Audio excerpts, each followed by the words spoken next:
मणिपुर चिंगी दुकान बजेट थमनबगी वफम लापसी तमो कहीं खली हादगी होना ले पोसिदा चिंगी सरुक चप चाना दुम कायथोग लेब पोनी सिगी तोंगान बासिना तोंगान बा अखोई लेंगा अनि लेहनबगी मोंग लेगदरिब्रा अदुग हानदगिसु ऑटोनोमस डिस्ट्रिक्ट काउंसिल सेमगा मदुगी मोई ऑटोनोमी पीदर लाइ अदुना चिंगी दुकान बजेट अमा थमपग वफम लाइसे साइदा तामुगी बकरी मेंग लेम थमिताव साइ आई इलेक्टिव ताबी बया पुनो पोनो को गुंजरी आई जे थमजगे ngasiगी पाउचे सिंग इबिरक सिंग अखोई खन लेनबसे याम मरु उदुबसी अखोई जिन्ना हंगरे बा अखोई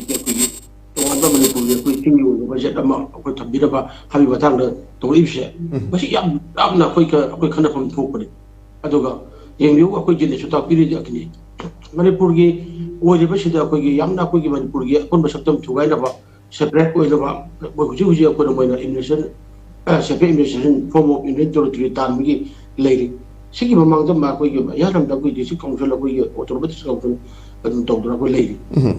सिदा कोई मणिपुर जे बोइना कोई थुगाइनबगी फेम अमा तोंगान बोइना लेनबगी मोंग द कोई सुमाने तो बसे को मसी याम फतबले मसी मणिपुर हिल एरिया अखोई तोंगान बजेट अम पीनबा अदगी न्यू दिल्ली की को राज डिपार्टमेंट दी अखोई सेक्रेटरीट के दा अखोई 18 नवंबर दा किसिगी बाई बसे रोजी मतुंग इना जे अखोई यूनियन लेगा के अखोई minister of finance department of अखोई इकोनॉमिक्स अफेयर्स की बजेट रिविजन की मैके की अखोई बसी थोखिबने बाकी मेमोरेंडम जे अदो बसी मथांग दा गरांग अखोई यामना नुवाइबा अमा अखोई बदी मतम सरा थबक तो हाइ बतारे अखोई मणिपुर की और मखाने कोई सोशल की जज ओइबिरम बरेजार अखोई उनचे डॉक्टर सोरी अदे कोई एडवोकेट अखोई मोइ मरी मोइ मंगा पुन्ना मेमोरेंडम अमा अखोई इसिंग के बसे मसी याम मतम सना अखोई थबक तौबने हाबि आई लौजगे हुजी हुजी ओरिबा मणिपुर की ओरिबा लेताद्रबा इरांग लेरबा मणिपुर पुम सक्तम थुगाइनबा होनरिबा मे पुरप असिगी मतुंदा मणिपुर की सिंग अमसुंग तंपाक बेरिना खाइदोप लेते बा अपुन मणिपुर से अखोई मणिपुर अखोई अमत ओनल अखोई लेरिबनी अद मणिपुर नगागी हाइबा लम लेते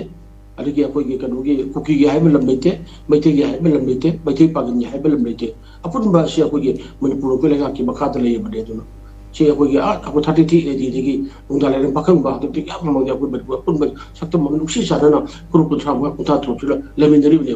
अदो हुजी ओरिबा फेपसिदा अखोई मणिपुर अपुन सक्तम से थुगाइना अखोई